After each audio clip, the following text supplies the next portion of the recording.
Hi, and welcome to Why Do You Like This, a show where a person with very few interests like to talk to enthusiasts about their hobbies. I'm your host, Elliot Witwicky, also known as Shia LaBeouf, and I am joined here by the enthusiast who's more than meets the eye, Dan. How you doing, Dan? I'm doing well, thank you. Excellent, excellent. So, we're here to talk about Transformers. Wait, I'm not prepared for that. I thought we were here to talk about Ghostbusters. Oh, well. Okay, I'll deal. All right, we'll do a quick. We'll fix it in post. So Transformers, for my knowledge, has been around since the 80s. Yes. So when did you find yourself really getting into Transformers? 1984. So the year. Yes. So we moved to Kansas in '83. And it was a very big deal that we had cable TV. And my mom was looking through the TV guide of oh, there's this thing coming on that I think you'll like. Because I guess they wanted to get the value out of cable TV because, it ain't cheap. And so my mom actually told me, hey, when you get home from school today, there's a new show coming on that you should watch. And it was the beginning of the three-part More Than Meets the Eye three-parter Transformers, the original cartoon.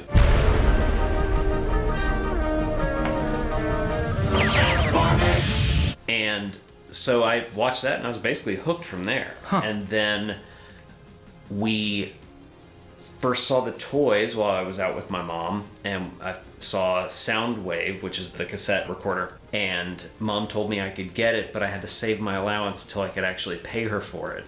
So it was mom layaway. For that, and that was the first one I got. And really that was, every day from then, I would have been 5, or I guess 6, until I was 8 or 9. Every day from 4 to 5, it was G.I. Joe Transformers, G.I. Joe Transformers. Just stuck with it from there. Oh, yeah, not to make you feel old, but that was a long time ago. Before my time, strangely enough. So that's interesting. I do feel old. It's okay. Okay, that's fair. That's all the fair. time. It's cool that you also learned to budget your money because of Transformers. I find yes, as is evidenced by...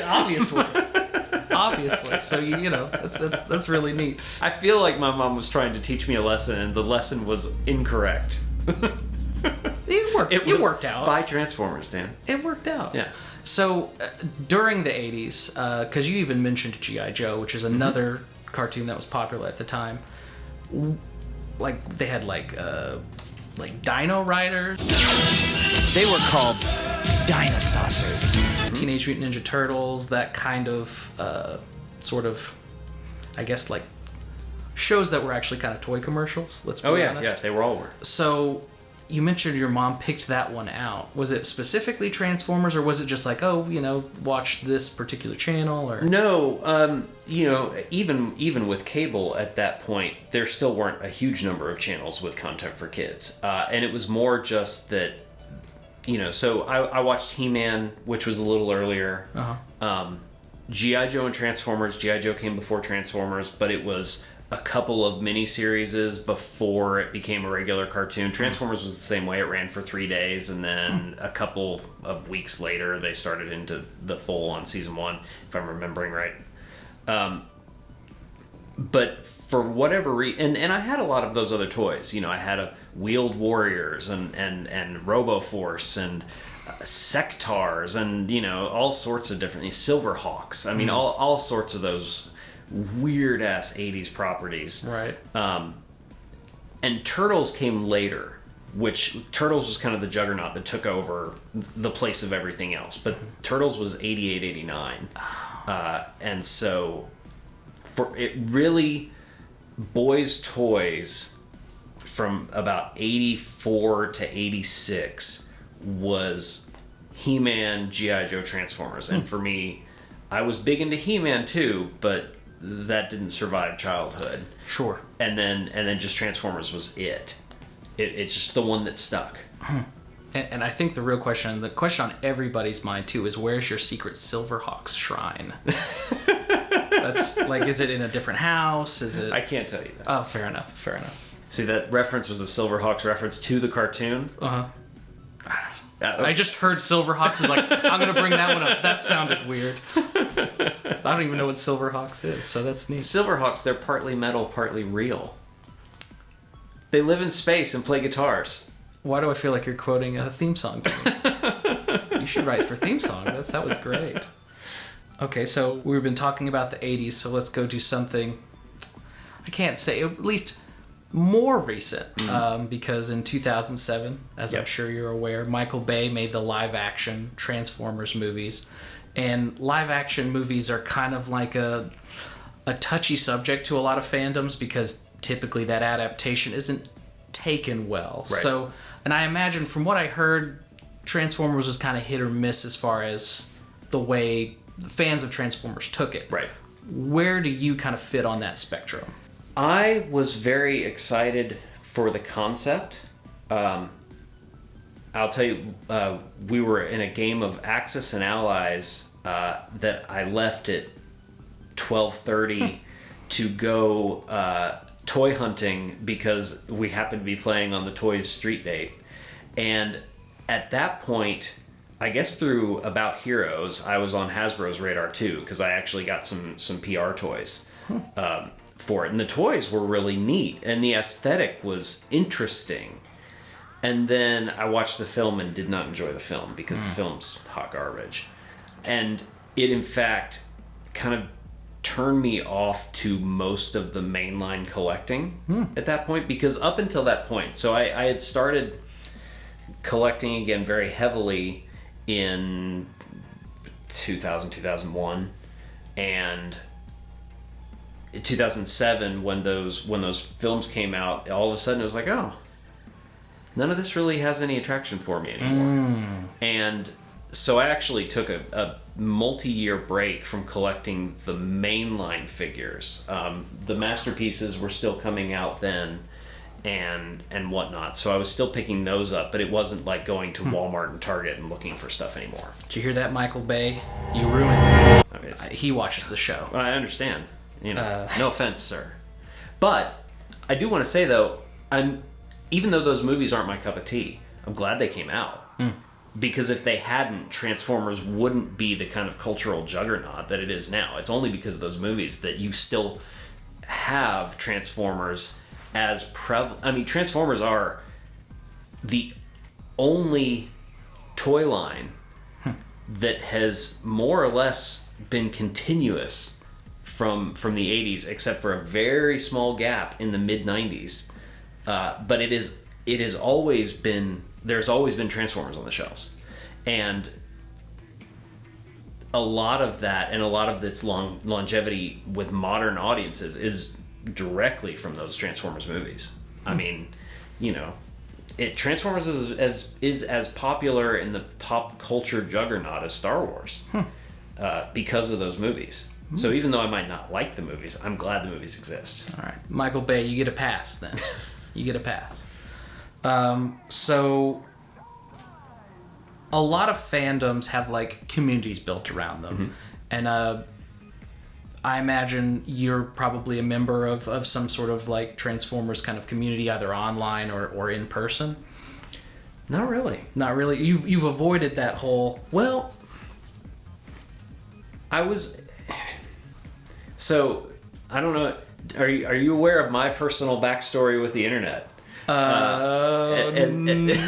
Go on. And so I ran a Dragon Ball toy website for many years, and was basically the online community for that collecting was my site. And at that same time, I was still collecting Transformers too, but it was... The community aspect of that got exhausting, and when I stopped running the Dragon Ball site, I kind of dropped out of most of the online communities for anything along those lines. There was a point from about 2004 to really 07, 08, when I was part of kind of a small Transformers photography community on Flickr. Okay. Oh wow. Flickr. And so like at when BotCon started coming to this area, I met up with some of the folks from that, and that was fun. But really, like, as far as community goes, I stay aware of what's going on, and there are people I follow. So, like, you know, just on Twitter, Instagram, or whatnot. But I don't really engage or participate. That's probably healthy.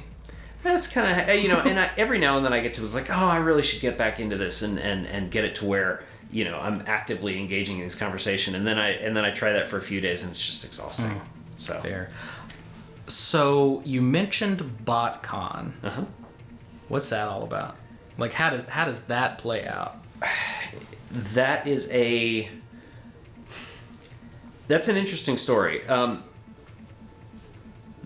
BotCon, for a while there in the mid-aughts, was the official Transformers collection, the Hasbro sponsored Transformers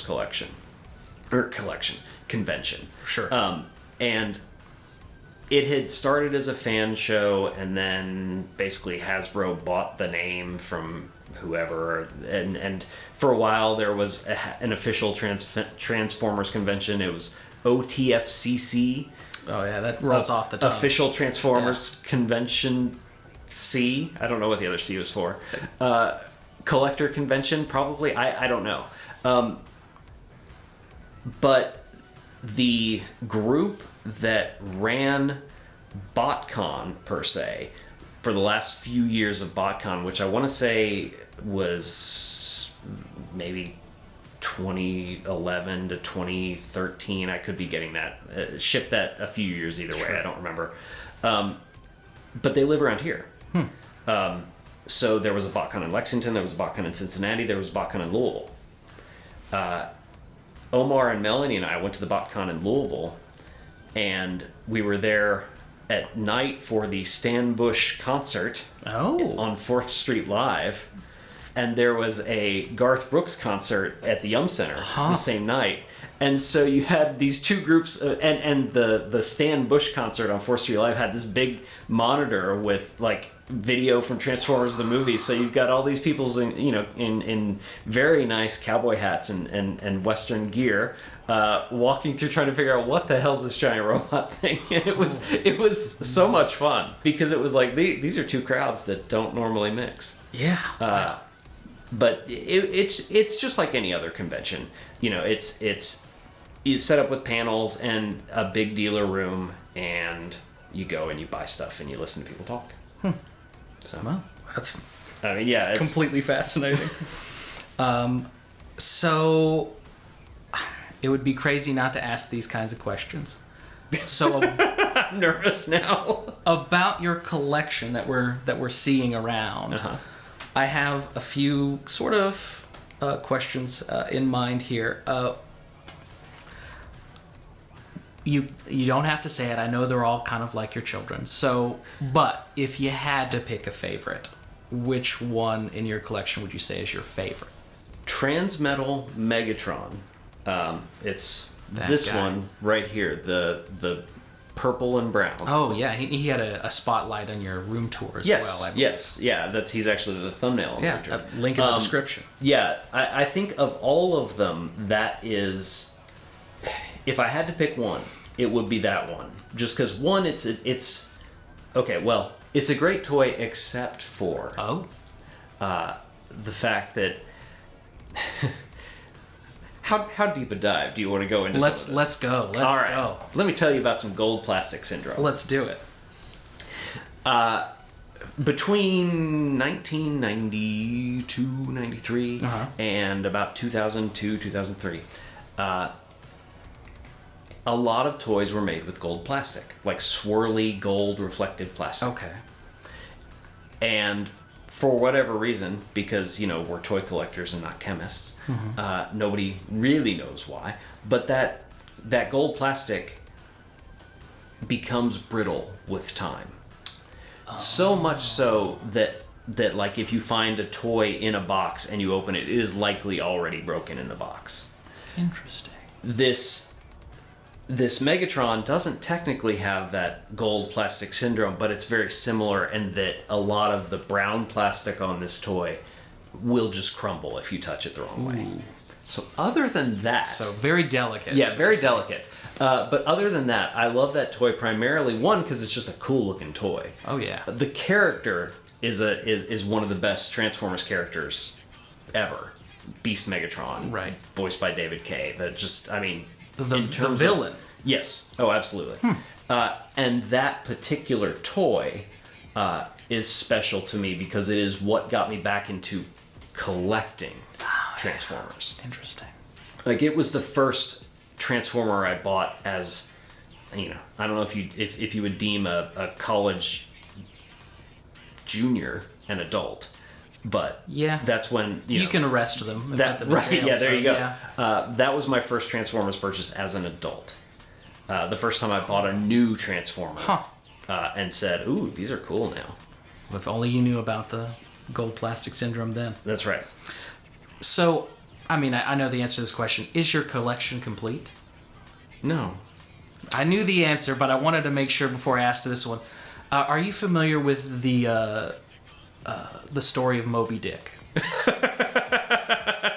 No, I don't get that reference. For other people and for you as well, he was chasing what they called a white whale. So a lot of people in the collection community have white whales. So just something that seems to be like they're always pursuing. Uh-huh. What is your white whale?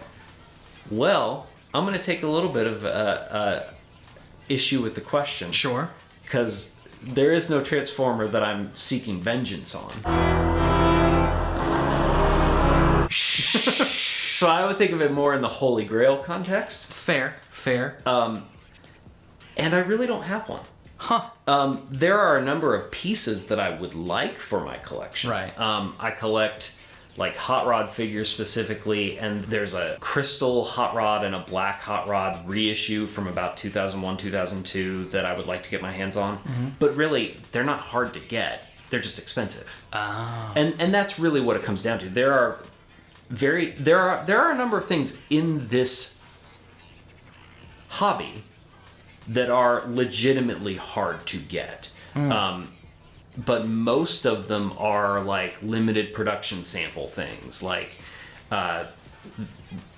in the 90s when Hasbro was trying to resuscitate the Transformers brand from where it had kind of petered off when Turtles came out. Sure. They did what they call Generation 2. And a lot of that was just repaints of old Transformers figures. And some of those they did like limited production samples for, but never actually released. And so there are things like that people have that are, legitimate holy grails for some people. But really, there's nothing like that for me. It's mostly just the things that I would like to have are just prohibitively expensive to get. But if you're willing to spend the money, they're not particularly rare. Okay. So speaking of prohibitively expensive, let's say what part of your collection have you spent the most money on? What part or what individual toy? What individual toy? We'll start there. What is that? Metroplex is this giant white city bot over here. Okay.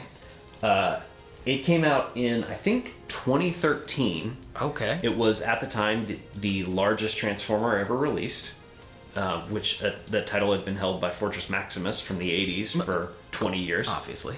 30 years, I guess. And it came out at a time when I wasn't buying the mainline Transformers. Okay. And I saw it in the store. I was like, that's cool. But I didn't buy it because it was $150. Oh, yeah. That's crazy. Who spends $150 on a Transformer? Well, the answer to that is me now. Right. Because all of the ones those size are at least $150. And many of the masterpieces now are significantly more than that. Huh. But that Metroplex was always kind of the one that got away. And, had you asked me that Holy Grail question a few months ago, that might have been my answer. Because that is one that, even though it's not particularly rare, it is really expensive. I mean, often, when I've looked at it on eBay and whatnot, it's going for $600-700. And I happened a few months ago I was coming back from dropping my daughter off with my sister at her house in Cleveland, and on the way back I stopped at the toy department in Cincinnati. As you do. As one does, yeah, of course. You don't go through Cincinnati without stopping at its toy department. Call me. And they had one. And I mean, it's been years since I have even seen one, like physically for sale. And I saw the price tag started with a 3, and I was like, please get that down for me. I would like to purchase that. It was $3,000. No, it was $360. Okay. That is the most I have spent on one Transformer. That's actually pretty good. I mean, and it's not, it's a lot of money. There are Transformers that routinely go for thousands of dollars. None of those are anything I'm particularly interested in having. Not too much, not but interested. That was kind of the one that got away that, like, I was carrying it around. When it first came out, I was originally carrying it around a store for a little bit. Like, I shouldn't buy this. And I talked myself out of it and put it back on the Toys R Us shelf. So I was thrilled to get that. But that is the most I've spent, and I do not regret it one bit. Well, perfect. Wait, is my wife going to watch this? No. She doesn't watch the show. No way she's going to watch this. No way. It's fine. No way. I'm sure you told her about the whole thing. I'm sure I did. Speaking of your family. So would you ever... I'm sure you wouldn't describe yourself as... But has the collecting kind of gotten out of control at all? Has it ever, like, sort of... Has your collection ever outgrown your space at any point in time? Yes and no. So, in that same video where I talked about the toy collection, I mentioned that I had a loft, or at our old house we had a loft that before we had kids, I had a lot of space for things, and then we converted that room into a playroom for the kids, and their toys went up there. And so all of a sudden it was like, well, I don't have any space to put anything. So I had like one Detolf up there with Transformers on it, and that was it. And everything else was in boxes, and a ton of boxes. And that coincided with when I kind of stopped buying new things and collecting, so it wasn't that big a deal. Right. Toward the end of when we were living at our old house, and I had kind of taken over the den as my de facto office because of COVID, I had 2 Detolfs down there, and I had fully started buying mainline Transformers again, which is just a never-ending sea of new content. And that was starting to get out of hand for the limited space I had. Right. When we moved here, all of a sudden I had space again. And we've been here less than 6 months, and I'm more or less out of space. You're going to need to go to IKEA again. To the extent that like, it is more like, the collection's more like a gas, in that it will just expand to fill the space that it has. And so now that I have filled this space, I've actually slowed down on buying, because for a while there, like, I was, I gotta rebuy animated, gotta buy Transformers animated. So when I bought a bunch of those, I gotta rebuy Prime. I never bought Prime to begin with. Gotta buy Transformers Prime, go ahead and buy a bunch of those. And now all of a sudden it's like, well, I don't have any shelves left, so there's no new lines I should start buying. Wow. So at some point I'm gonna have to go back to one in, one out, which is what I basically did for a long time. So you really got to pick which ones you're willing to sort of swap out. And because of the way that Hasbro does Transformers lately, which is just, here's yet another reimagining of the Transformers Generation 1 characters in this style, and then there's these same characters again in this style. It was very easy to say, okay, well, this is a good Wheeljack. I like this Wheeljack. I'm going to keep this Wheeljack. But here's this Trax they're coming out with this year, and I'm going to replace my old Trax with this new Trax. And to kind of, and that's, it's like upgrading them. Well, yeah, that's exactly it. And it's kind of what I've focused on with just modern toy lines is which version of this character is the best toy version of this character. And so and trying to keep things rotating in and out. Sure. That way. Like heavily curated. Yes. Yes, and I will say I have been less about curating and more about acquisitions. In the last few months. I mean, you build it up and then you sort of curate from there. That's exactly right. It's all an ebb and flow. Never miss anything. So outside of watching maybe the first live action Transformer movie, and I got really big into Beast Wars when it came out. I don't know of, outside of essentially what I've heard you talk about in the past, of like where would be a good starting point for somebody maybe wanting to get into Transformers, not necessarily collecting, but just sort of the show or the mythos. Like, where's a good place to start in your opinion? Because there's a lot of content. Yeah, it's an interesting question, and it's one that doesn't have a great answer, because Transformers Prime is the last good show that there was.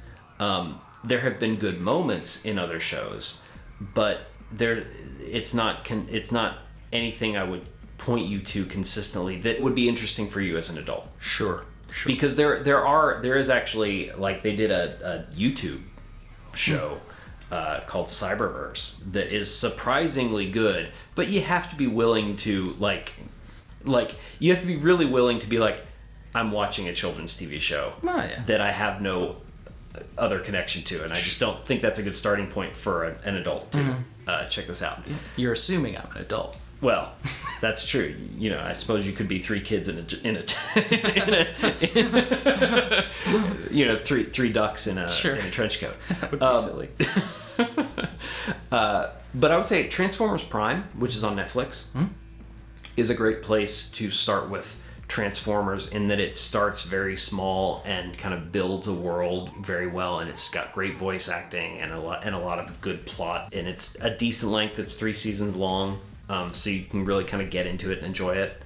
But really, the comics is where I would think you should go, and I would start with this. This is Phase 2, Part 1 of the IDW comics. Phase 2, Part 1. Yeah, so I would start with Phase 2 of the IDW comics. Story-wise, that starts at the end of the war between the Autobots and the Decepticons. Presumably that's Phase 1. It's Phase 1, but it's also kind of before everything that, Gotcha. But it was basically a reboot that IDW did in, 2012, 2013.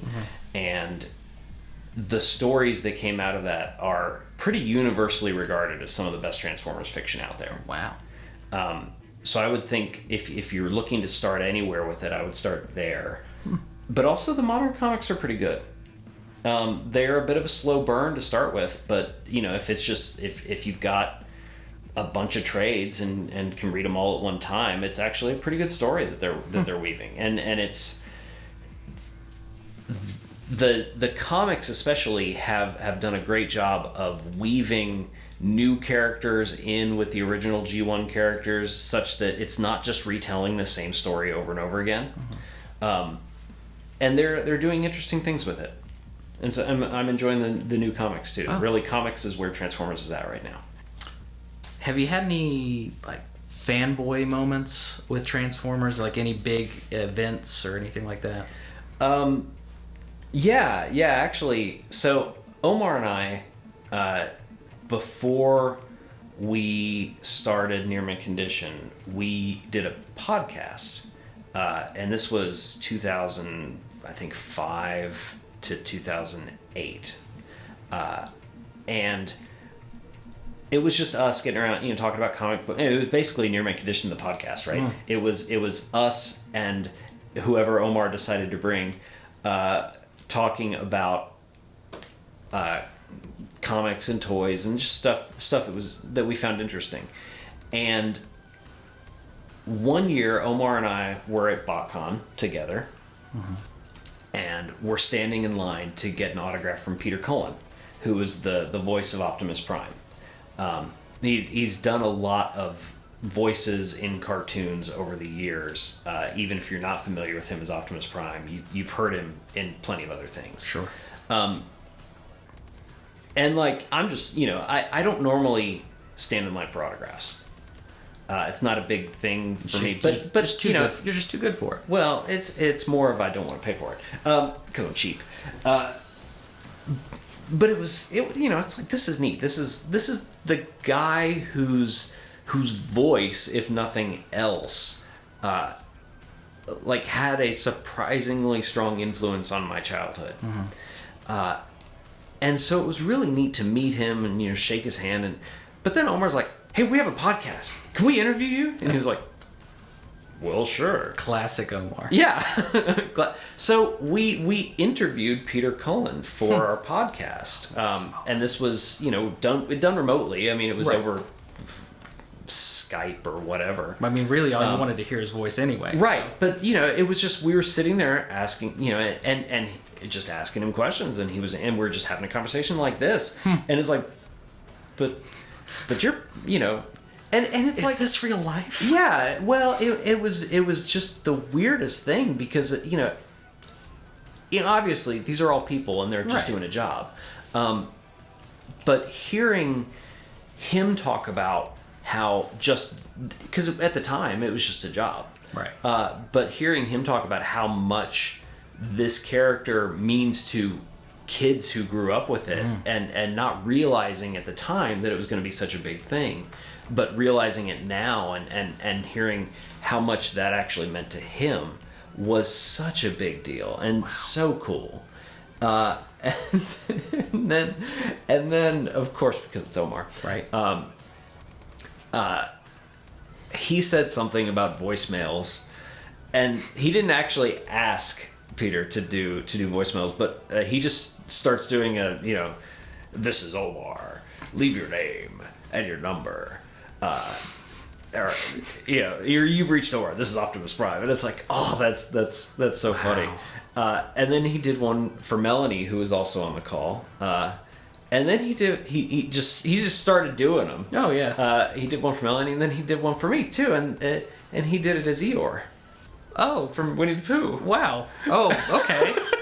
It was like, that's both the greatest thing and the saddest thing at the same time, because I really would have liked Optimus Prime. Yeah, that makes sense. He could tell. He's like, he's gonna have to pay for this one. I'll do Eeyore for him. It was very appropriate for kind of how I felt about getting an Eeyore voicemail message. Oh wow. But he was so great to talk to, and then we actually interviewed him again. We interviewed him twice because both of them were kind of in connection with the Michael Bay movies. Sure. When he had come back to do Optimus Prime's voice in those movies. Okay. And so we interviewed him when he was kind of doing his rounds for the second movie as well.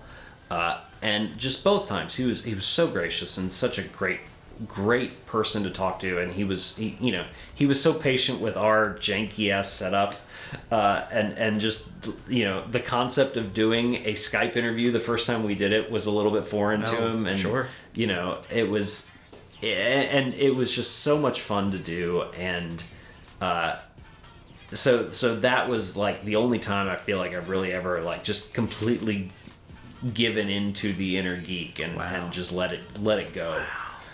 Well, it makes sense. It makes sense that this is you've had all these like really strong connections with either the characters or the show itself. Oh yeah, absolutely. I mean, it's so foreign to me. Just like, wow.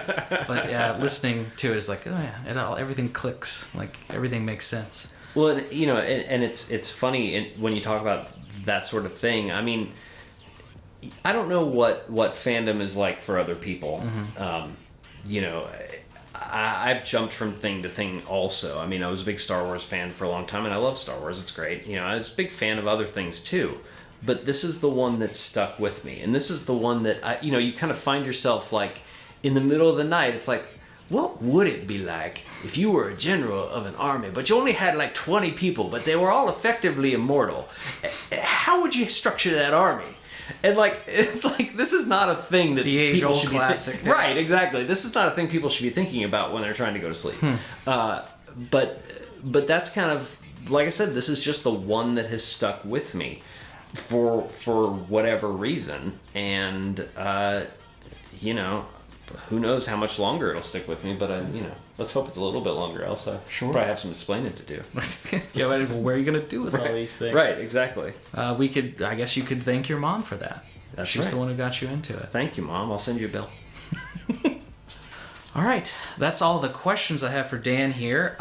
So we're going to end the show in a little segment I like to call, Do You Even Like Transformers? It's where I've sort of scoured the internet for some trivia that, I didn't know a whole lot about Transformers, but I know a lot of just really small details. Okay. And they're either going to be extremely obvious to you because I have no idea what I was looking at, or there's just going to be no way you're going to know what they are. Okay, hit me. So let's start off with this one. What is Optimus Prime's favorite beverage? Pepsi. Yes. Correct. Wow. I'm assuming that because there were 2 Pepsi Prime toys. Correct. Yeah. Okay. He does not like Coca-Cola. That's Yeah. all I know. Wow. Okay. I really thought I was going to get you with that one. Let's see. What was Spike's female friend that appeared in several episodes? Carly? Also his wife later on. Wow. Okay. Well, All right. and they had a son named Daniel. You've got to be kidding me. No. Wow. I mean, you could be telling me anything at this point. I would believe you. Okay. Here's a Dinobots question. Uh-huh. You're familiar with the sludge, right? Yes. What did Megatron say was Sludge's weakness? That he's stupid. How do you know these? I can't remember the name of that I was just episode, trying to but- think of what's really obscure stuff and searching through. It's like, there's no way he's gonna know exactly what it is. I will tell you that is the reason I know that is because I couldn't recite the cartoons to you. Sure. But I can hear them in my head. So I just had to, and I knew what you were referring to with that, so it was just like, okay, what's the line? The line is, if you'd asked Grimlock, I would have been hard pressed. Wow. But Sludge is the last one in the list, and Sludge is stupid. Wow. And a brontosaurus, which I guess isn't even a real dinosaur, turns out. So it's Well, very it strange. was in the 80s, though. Fair enough, yeah. Okay.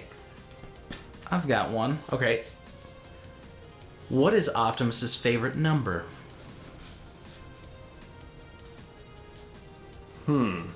Ladies and gentlemen, we got him. It's okay if you don't know it. I don't know it, but I'll guess. Doesn't matter as long as it's prime. That's awful. Anyways, that's all the time we have. You should be ashamed. Thanks again for watching. Why do you like this? Why don't you just maximize that like button, transform and roll out into those comments, and we'll see you next time.